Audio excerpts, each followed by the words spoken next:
Guys ಇನ್ನೊಂದು comment, ಅರೇತಿಪ್ಪುರ ಗ್ರಾಮಕ್ಕೆ ಬನ್ನಿ, ಪಂಚಮುಖಿ ಆಂಜನೇಯನ ದೇವಸ್ಥಾನ ಇತಿಹಾಸ ತಿಳಿಸಿ. ಖಂಡಿತವಾಗ್ಲೂ ನಿಮ್ಮೂರು ಪಂಚಮುಖಿ ಆಂಜನೇಯ ದೇವಸ್ಥಾನದ ಬಗ್ಗೆ ಇತಿಹಾಸ ನನಗೇನು ಗೊತ್ತಿಲ್ಲ, ತಿಳ್ಕೊಂಡು ಅದ್ರ ಬಗ್ಗೆ ವಿಡಿಯೋ ಮಾಡಿ ಅಪ್ಲೋಡ್ ಮಾಡ್ತೀನಿ. ಆದರೆ ಈ ಕಮೆಂಟ್ ಮಾಡಿದವರು ನನ್ನನ್ನು ಫಾಲೋ ಮಾಡ್ತಾ ಇಲ್ಲ, ಆದರೂ ನನಗೆ ಬೇಜಾರಿಲ್ಲ. ಮಾಡಿರುವಂಥ ಕಮೆಂಟ್ಗೆ ರೆಸ್ಪೆಕ್ಟ್ ಕೊಟ್ಟು ನಿಮ್ಮೂರಿಗೆ ಬಂದು ನಿಮ್ಮೂರು ದೇವಸ್ಥಾನದ ಬಗ್ಗೆ ವಿಡಿಯೋ ಮಾಡಿ ಅಪ್ಲೋಡ್ ಮಾಡ್ತೀನಿ.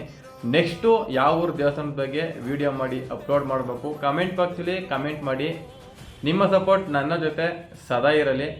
ಫಾಲೋ ಮಾಡ್ಕೊಂಡು ಸಪೋರ್ಟ್ ಮಾಡ್ತಾ ಇರಿ. ಮುಂದೆ ಇನ್ನೂ ತುಂಬ ವಿಡಿಯೋ ಬರುತ್ತೆ. ಮತ್ತೆ ಸಿಗ್ತೀನಿ, ಅಲ್ಲಿವರೆಗೂ ಬಾಯ್. ಮಂಡ್ಯ ಜಿಲ್ಲೆ ಮದ್ದೂರು ತಾಲೂಕು ಅರೇತಿಪ್ಪುರಿನಲ್ಲಿ ನೆಲೆಸಿರುವಂತಹ ಶ್ರೀ ಪಂಚಮುಖಿ ಆಂಜನೇಯ ದೇವಸ್ಥಾನ ಬಗ್ಗೆ ನಮಗೆ ಅಷ್ಟೊಂದೇನು ಪುರಾವೆಗಳು ನಮಗೆ ಕಂಡು ಬಂದಿಲ್ಲ. ಬಟ್ ಏನು ಅಂತಂದರೆ ಅಲ್ಲೇ ಪಕ್ಕದಲ್ಲಿರುವಂತಹ ಗೊಮ್ಮಟೇಶ್ವರ, ಅಲ್ಲೇ ಆಮೇಲೆ ಬೆಟ್ಟದ ಮೇಲೆ ಕಟ್ಟಿರುವಂತಹ ಕಟ್ಟಡಗಳನ್ನು ನಾವು ತುಂಬ ಅಬ್ಸರ್ವ್ ಮಾಡಿದ್ವು.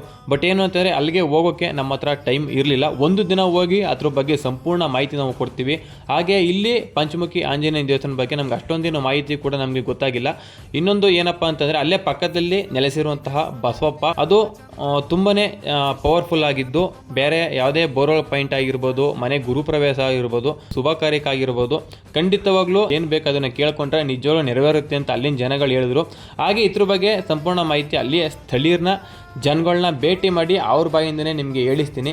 ಹಾಗೆ ನನ್ನ ಯೂಟ್ಯೂಬ್ ಚಾನಲ್ ಲಿಂಕು ನನ್ನ ಇನ್ಸ್ಟಾಗ್ರಾಮ್ ಮತ್ತು ನನ್ನ ಬಯೋದಲ್ಲಿದೆ. ಸಬ್ಸ್ಕ್ರೈಬ್ ಮಾಡ್ಕೊಂಡು ಹಾಗೆ ನನ್ನ ಫೇಸ್ಬುಕ್ಕು ಇನ್ಸ್ಟಾಗ್ರಾಮ್ನ ಫಾಲೋ ಮಾಡ್ಕೊಂಡು ಸಪೋರ್ಟ್ ಮಾಡಿ. ಇದೇ ರೀತಿ ಮುಂದೆ ಇನ್ನೂ ತುಂಬ ವೀಡಿಯೋಸ್ಗಳು ಬರ್ತಾ ಇರ್ತವೆ. ನಿಮ್ಮ ಸಪೋರ್ಟ್ ನನ್ನ ಜೊತೆ ಸದಾ ಇರಲಿ. ಮತ್ತೆ ಸಿಗ್ತೀನಿ, ಫಾಲೋ ಮಾಡ್ಕೊಂಡು ಸಪೋರ್ಟ್ ಮಾಡಿ. ಬಾಯ್.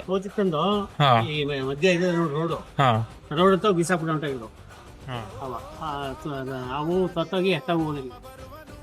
ನಾವು ಎತ್ಕೊಬಂದು ಊರಿನ ಮೆರವಣಿಗೆ ಮಾಡಿ ಇಲ್ಲಿ ಸ್ಥಾಪನೆ ಮಾಡ್ಕೊ ಎಲ್ಲ ಲೂತ್ ಹಾಕಿ ಅದಕ್ಕೆ ಏನ್ ಮಾಡಬೇಕು ಎಲ್ಲಾನು ಮಾಡಿ ದೇವಸ್ಥಾನ ಮಾಡಿದ್ರು. ಬಸವಪ್ಪ ಈಗ ಇಲ್ಲಿ ಈ ದೇವಸ್ಥಾನಕ್ಕೆ ಕೊಟ್ಟಿರೋದ